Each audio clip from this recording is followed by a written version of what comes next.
every story appears ordinary until you see the core side of it. And what you're looking for is the story behind the news. We bring it to you from Lagos, the commercial capital of Nigeria. Giving you all sides and political stories round the clock. Every detail from the start line to the final whistle. CoreTV News, expanding your view.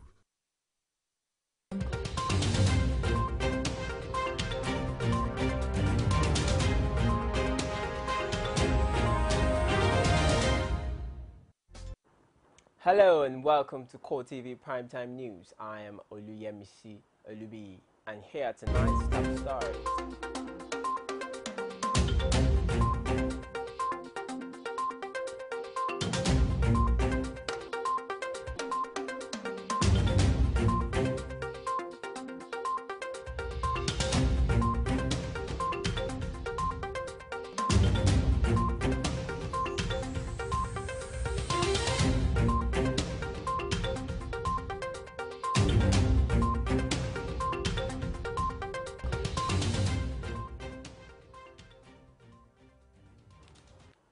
And now the news in full.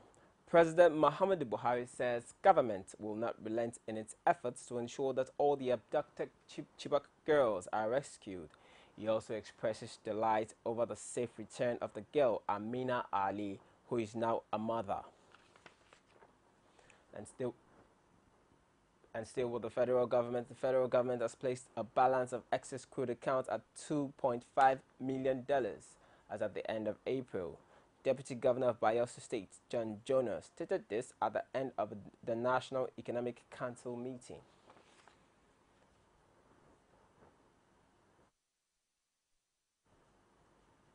The federal government says Nigeria is ready to commence the production of nuclear energy. Minister of Power, Works and Housing, Babatunde Fashola, stated this, that the country has secured the necessary certification from the International Atomic Energy Agency. Fashola noted that it is important for Nigeria to focus on the gains and safety of nuclear energy as obtained in other developed countries.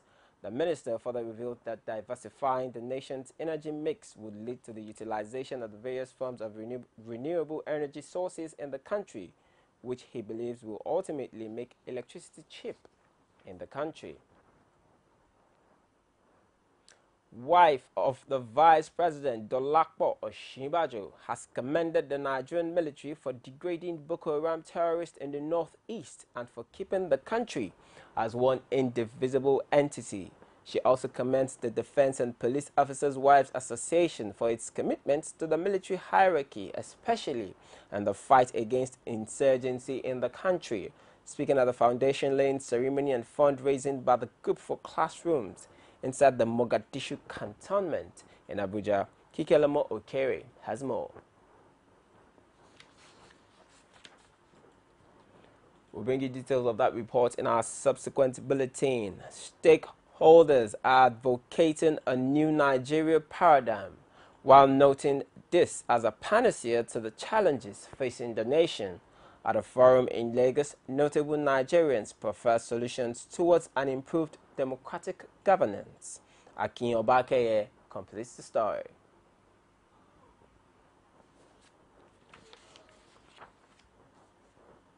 The National Hospital has again successfully carried out 6 open-heart surgeries on children with varying heart conditions. This comes 3 months after similar operations were carried out on 6 other children. The surgical procedures, according to the hospital authorities, were done by Nigerian surgeons. Bukola Afeni has more in this report. Malaria, typhoid fever, and tuberculosis are few communicable diseases responsible for thousands of deaths yearly throughout the world.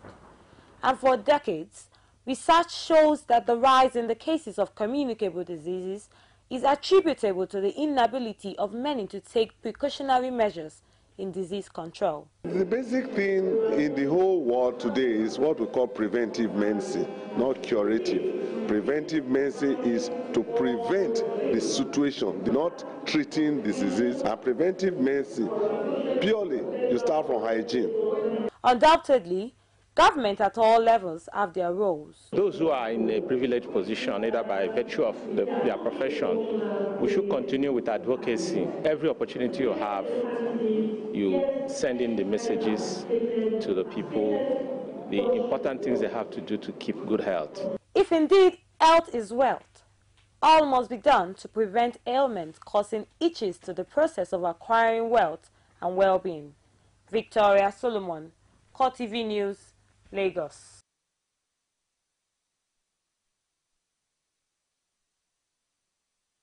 And still on health matters, the Society of Family Physicians of Nigeria is advising Nigerians to desist from smoking, highlighting that smokers are liable to die young and may develop complications from lung infection. President of the FCT chapter of the association disclosed this at the Family Physician Day. The theme of this year's event is smoking cessation and the family. Bukola Afeni brings us more.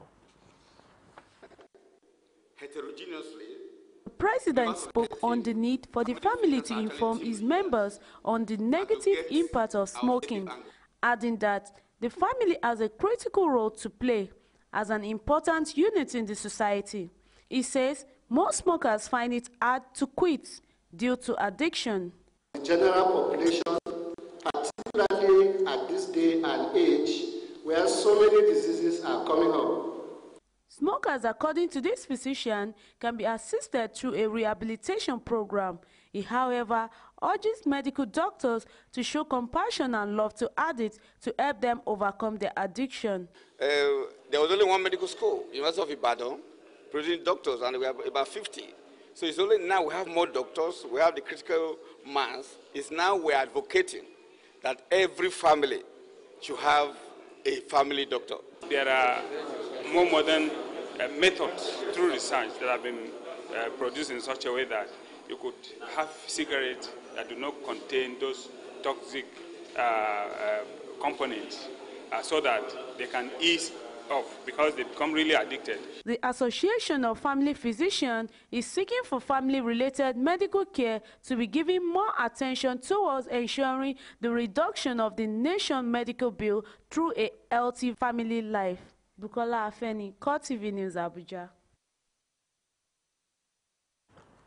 And in matters of culture, the federal government has again reiterated its determination to do all within its powers to ensure that it repositions the culture and tourism sector as a major revenue earner for Nigeria. The government also disclosed that it will do its best to encourage nations who are in possession of stolen artifacts belonging to Nigeria to return them, so as to ensure that such artifacts bring development and patronage to the nation's museum and enrich its ability to teach people its history. Information and Culture Minister Lai Mohammed, who expresses his delight at the development in the culture and tourism sector, spoke at a brief ceremony to mark the return of the Nok terracotta head to Nigeria by the French government. Correspondent Kazim Kasali has more. A people without a past will have no future, so goes a popular saying. This apparently is one reason behind the diplomatic initiative by successive federal administration to recover Nigeria's stolen cultural artifacts.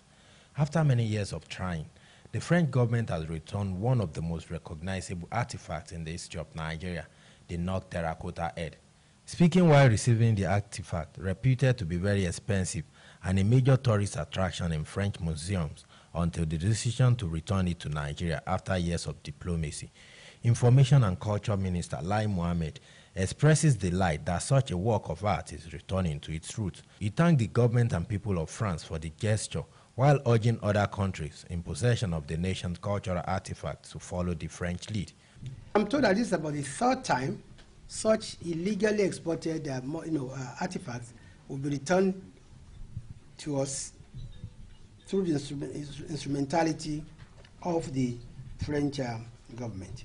He also reiterated the determination of the federal government to continue to pursue the return of the nation's artworks towards putting the culture and tourism sector in the right shape to be a major revenue earner. We are positive that in our quest for diversification of our economic base, this sector will provide that instrument to actualize that goal. The return of the knock terracotta head, according to the French ambassador to Nigeria, is in line with the international law on preventing the illicit import and export of artworks and cultural properties.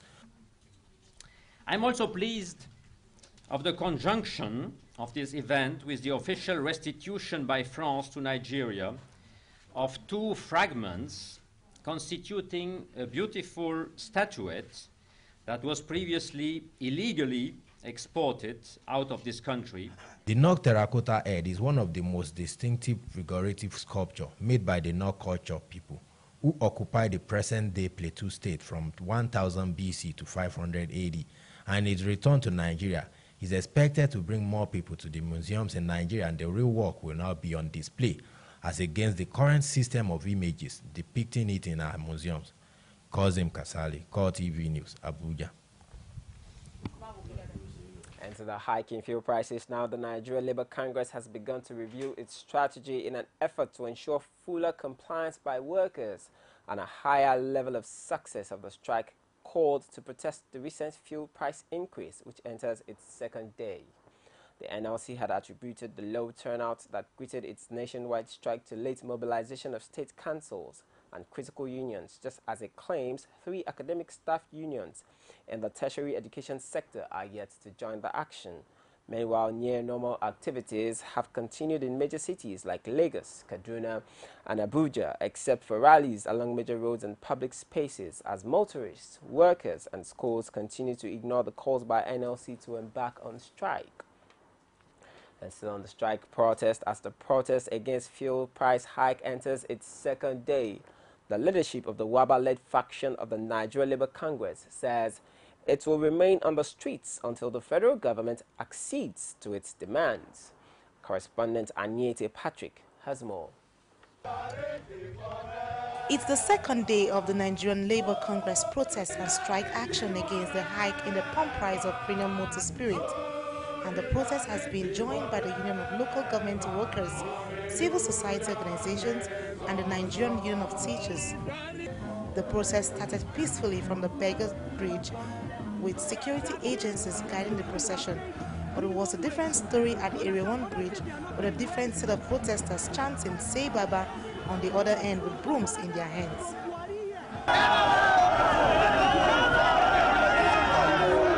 The president of the Nigerian Labour Congress leading the team says they will remain on the streets until the government accedes to its demand and reverse hike in pump price of premium motor spirit, adding that the union is open to negotiations. Certainly we are open to dialogue. We have said, even in war situations, you always resolve issues on the round table. It's always about issue of facts and also issues of addressing our apprehension. Secretary General of the Nigerian Labour Congress, Peter Ozoe-Song, and civil society activist Jaye Gaskia both called on all Nigerians to join the protest, disclosing that the strike and sit-out protest is only about the hike in the pump price of premium motor spirits. To link the minimum and say, okay, let this go, and you use the minimum wage to cure it. What of the millions of Nigerians who do not even have jobs? Will they not suffer the same consequences? What will be the things that will then cater for them? The Constitution says that the purpose of governance is the security and well-being of citizens. It did not say the well-being of importers. It did not say the well-being of marketers. It said the well-being of citizens. President, National Union of Local Government Employees, Kali Ibrahim, who is joining the strike and sit-out of protest, says the decision is anti-masses and should be reversed, positing that not all Nigerians can dip their hands in the treasury. We are here today in the defense of the voiceless working class of Nigeria. We are here today to say no to policy that is anti-people, policies that are anti-Nigerians. The strike and sit-out protests will continue in the days ahead, but people seem not to be heeding the call to join up and force the government to rethink. But with the unions, such as the transport and drivers set to join, it promises to be full of drama. Anita Patrick, CoreTV News, Abuja. And still on the ongoing strike, with much grumbles from the Ayuba Waba-led faction of the Nigerian Labour Congress over the new pump price, Mixed reaction emanates from Nigerians as regards the position of the labor unions, whether the labor unions' ongoing strike is in line with reasoning or mere selfishness still remains a subject of discourse on our flagship program, Core Digest. Analysts examine the nitty-gritty of the issues. Our correspondent has more. The issue of the new petrol pump price still grieves the heart of Nigerians. Subsidy, which was removed, and the act of labor unions agitating for the reversal, took the center stage on our steamy flagship program Core Digest, where analysts expressed their views, saying the labor are not fighting for the people, rather fighting for themselves. Now labor said we are going to fight because of Nigerians. The reason why Nigerians are not following them now is because are they fighting for Nigerians? The answer is no. I think being that this labor did not buy this fuel when it was 85 naira 55 kobo or 50 kobo, and they buy it as long as 200 naira. They did not go on strike that time. Or it is when they said they increase it for 145 naira. They now said we're going to strike. Callers also share their views. The Waba faction really see it fit that even though it's 2 people or 2 states that will join in the strike, let the world know that all Nigeria are not so simple and useless as we thought. It is a failure of consecutive past government that lead us to this. Nigeria is the only nation that produces oil and buy petroleum products that come and sell to Nigeria. Our lawmakers have also failed us.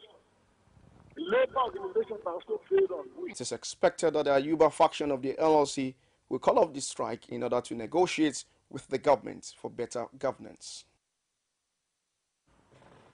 We'll go for a short break now. Do join us again.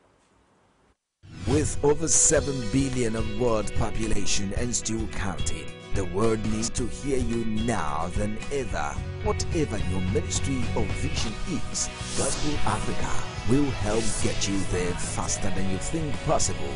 For inquiries and participation, contact 009 503 3859 or 0812-076-0011 or visit www.gospelafricang.com. Gospel Africa, your #1 media solutions for the church today. Gospel Africa, showing on this station at this time.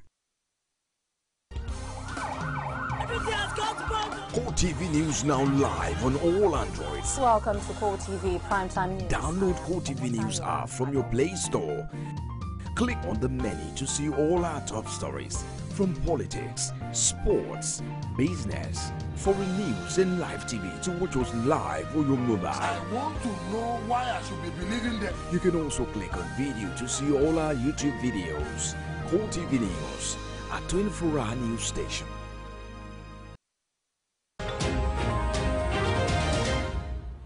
Welcome back. You're still on CoreTV Primetime News, and here are tonight's top stories.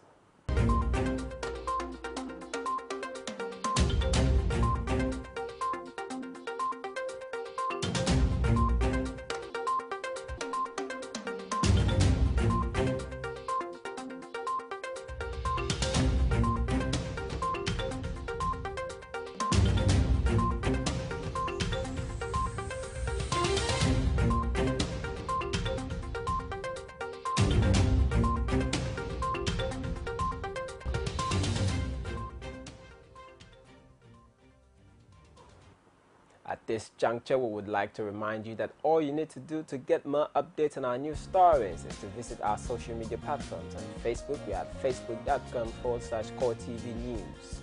And you can also check out our Twitter handle at CoreTV News NG. Or you can subscribe to our YouTube channel. Our YouTube.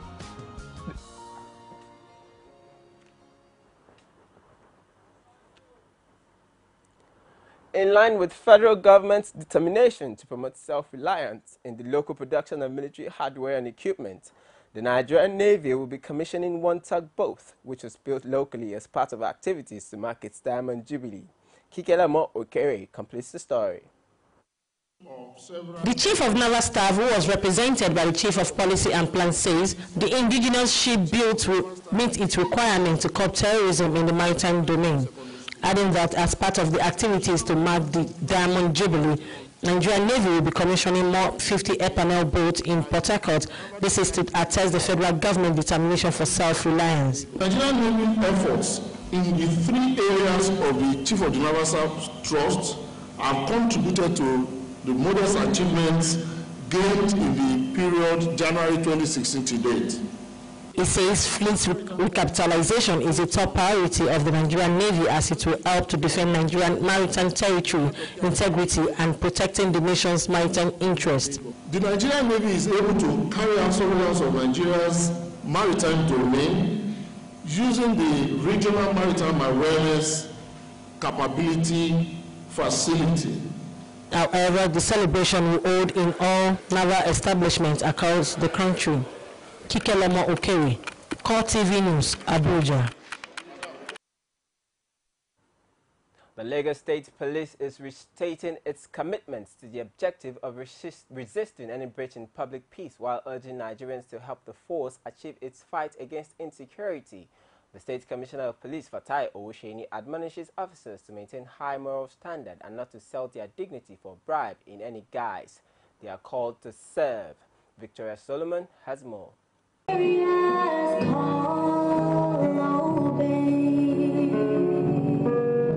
The saying, police is your friend, is one cliche not many Nigerians agree with.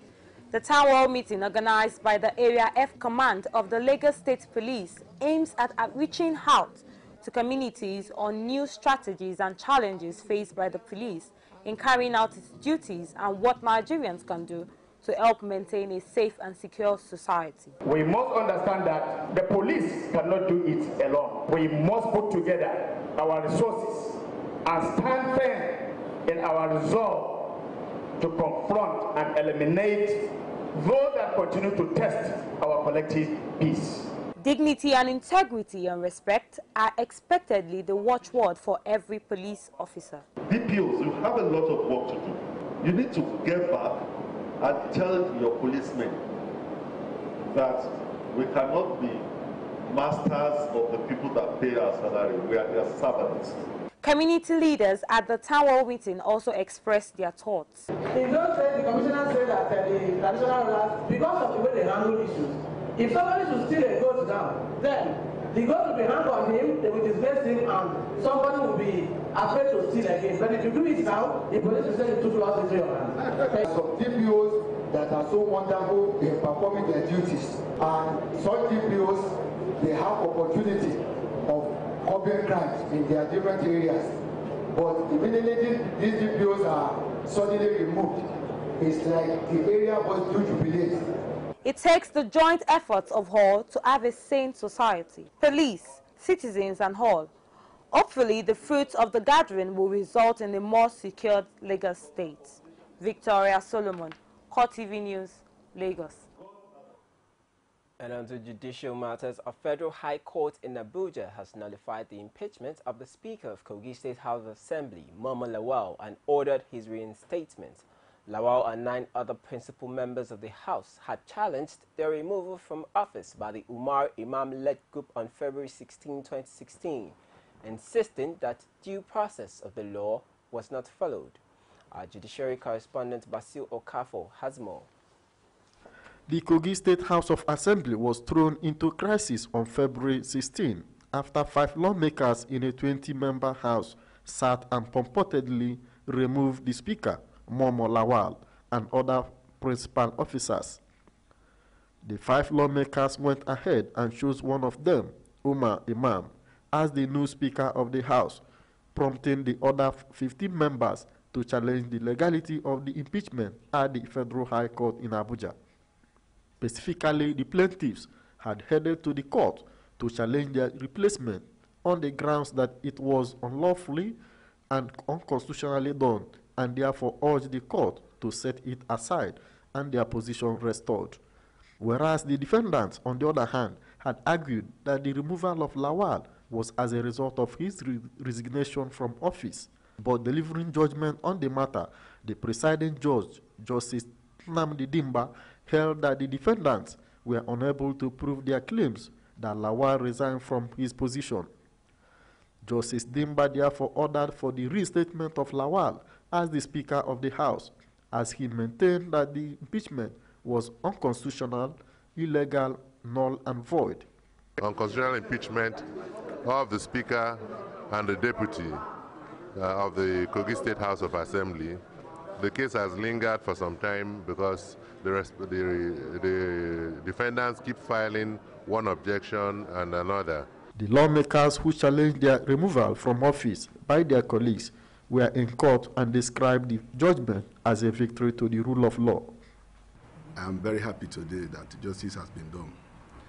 I commend the judiciary. The judiciary is the hope of everybody, not only common men. It's the hope of everybody. I am happy for their judgment. Justice Dimba also dismissed the preliminary objection raised by the defendants, challenging jurisdiction of the court to hear the matter in Abuja instead of Lokoja division of the court, as well as mode of commencement of the suit, which they said should have been by writ of summon and not by an originating summon. Basil Okafo, CoreTV News, Abuja. And on to matters of education, about 31 principals in various public secondary schools in Enugu State have so far been demoted and redeployed for allegedly collecting illegal fees, while some were suspended for 6 months without pay for engaging in examination fraud. The State Commissioner for Education, Uchenna Eze, stated that the affected principals were caught red-handed with wads of cash alleged to have been collected from their students to aid examination malpractices during the just concluded West African Examination Council examinations. He stressed that no efforts will be spared towards cleansing the school system and restoring public confidence in public schools. The Commissioner also revealed that 365 evaders of retirement who either falsified their age or length of service were discovered and instantly retired, while 212 ghost workers were discovered and their salaries stopped. The Director General National Boundary Commission, Mohammed Ahmed, has commended the governments of Benue and Ebonyi states for achieving a truce over the boundary challenges between them. Ahmed, while pointing that the reported cases of attacks and counterattacks resulting in loss of lives in the Ajila and Ngbo communities has been unfortunate, stressing the need for peace to prevail to enable communities benefit from government programs meant for economic and social development. He further notes that the Inter-Communities Joint Peace Committee will meet monthly on rotational basis and adequately brief chairmen of their respective states' boundary committees. Stakeholders are advocating a new Nigeria paradigm, while noting this as a panacea to the challenges facing the nation. At a forum in Lagos, notable Nigerians prefer solutions towards an improved democratic governance. Akin Obakeye completes the story.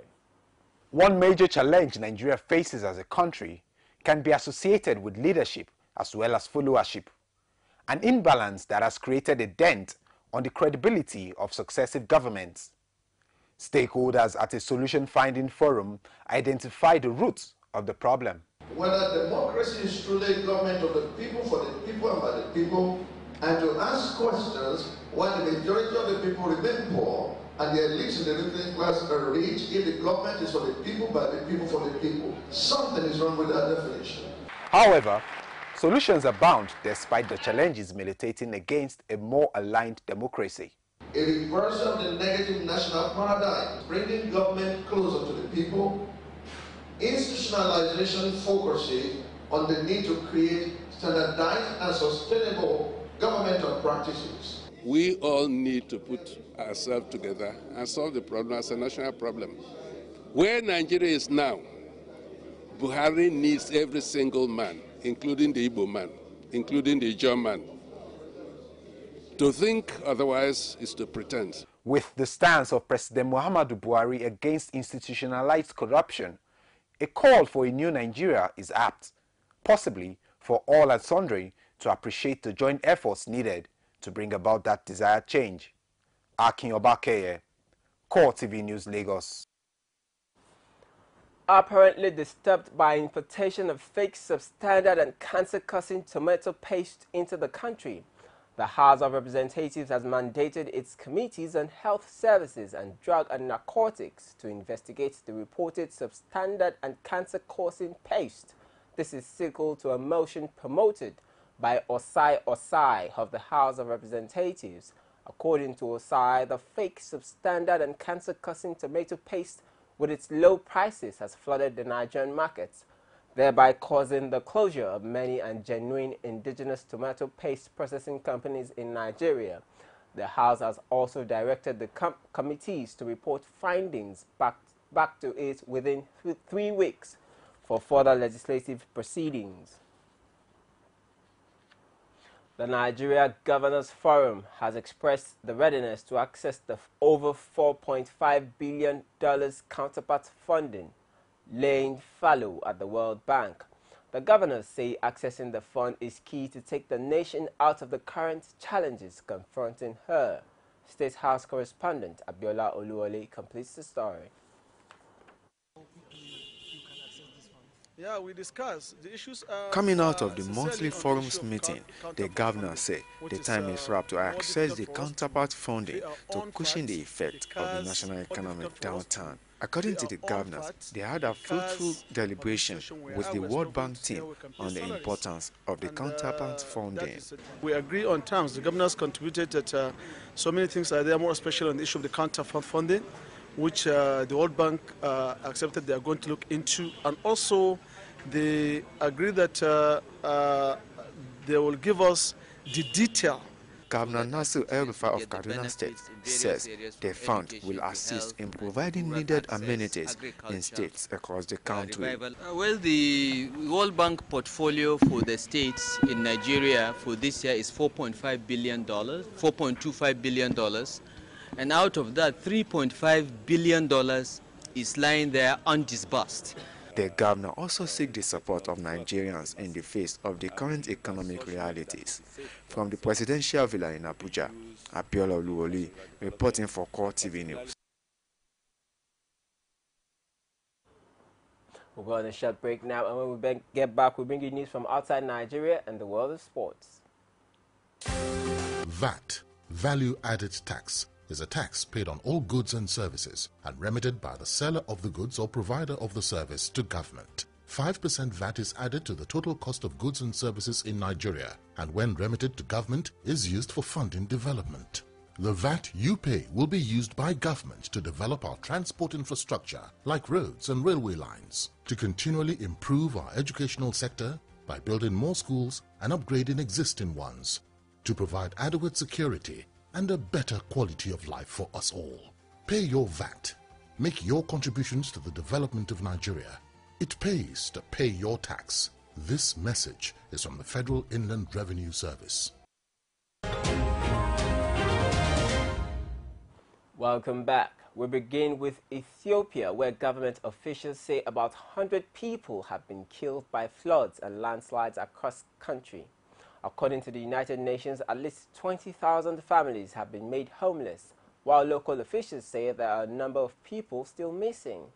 Meteorologists blame the country's high rainfall on this year's particularly powerful El Nino, even as aid organizations anticipate continued flooding could displace tens of thousands more.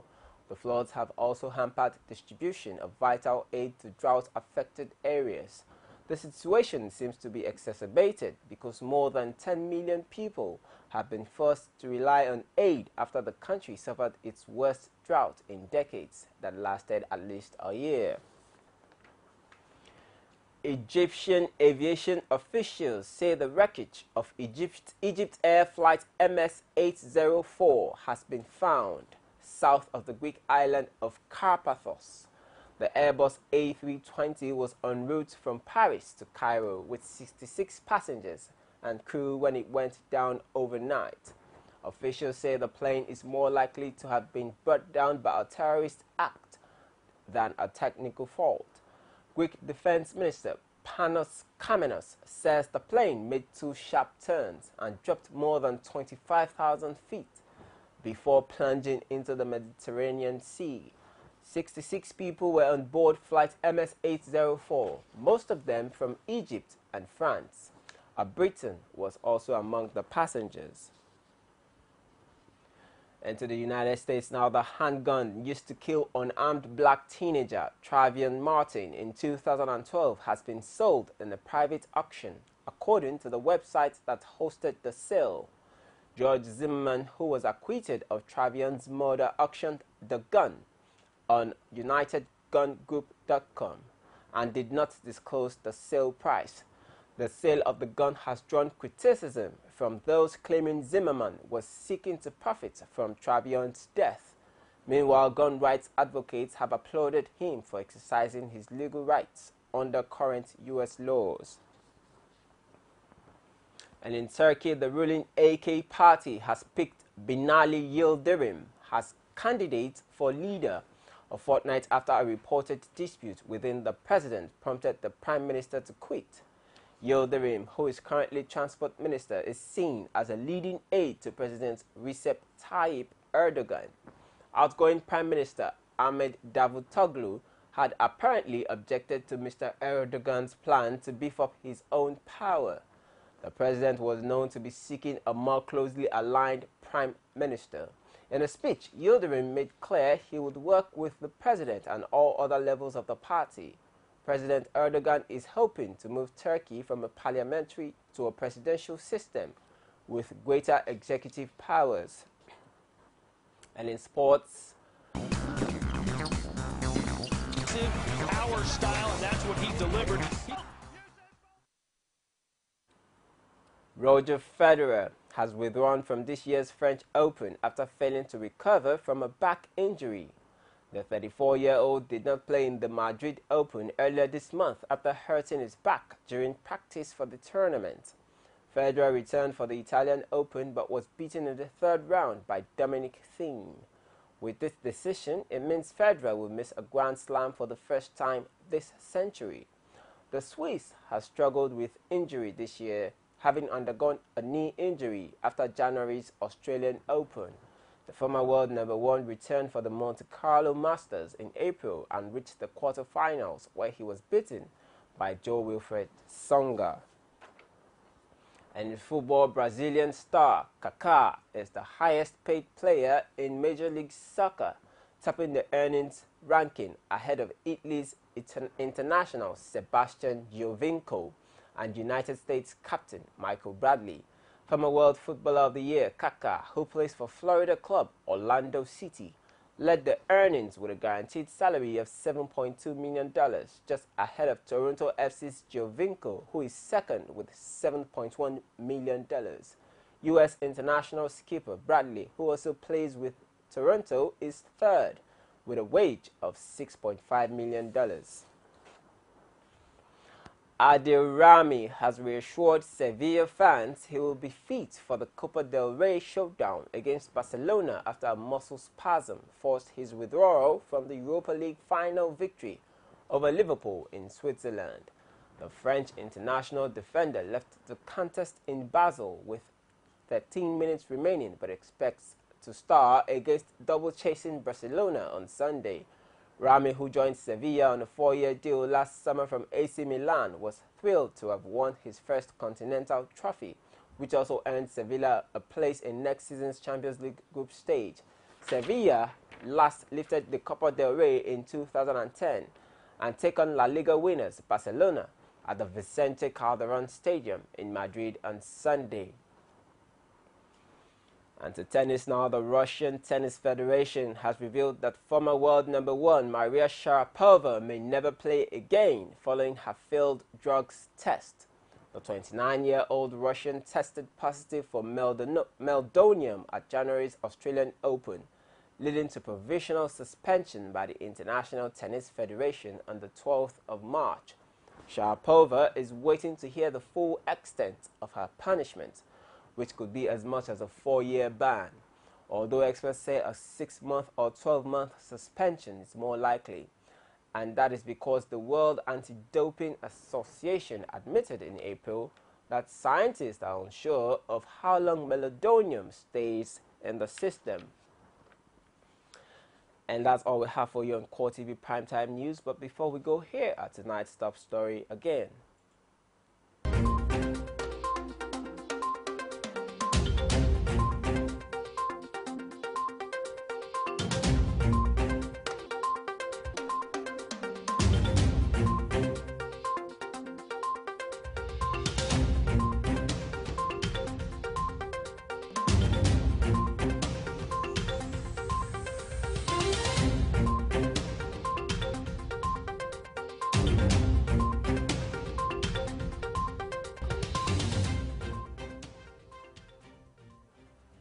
And that's all we have for you on CoreTV Primetime News. Do join us at 12 a.m. for more updates. I'm Oluyemisi Olubi. Thank you for watching.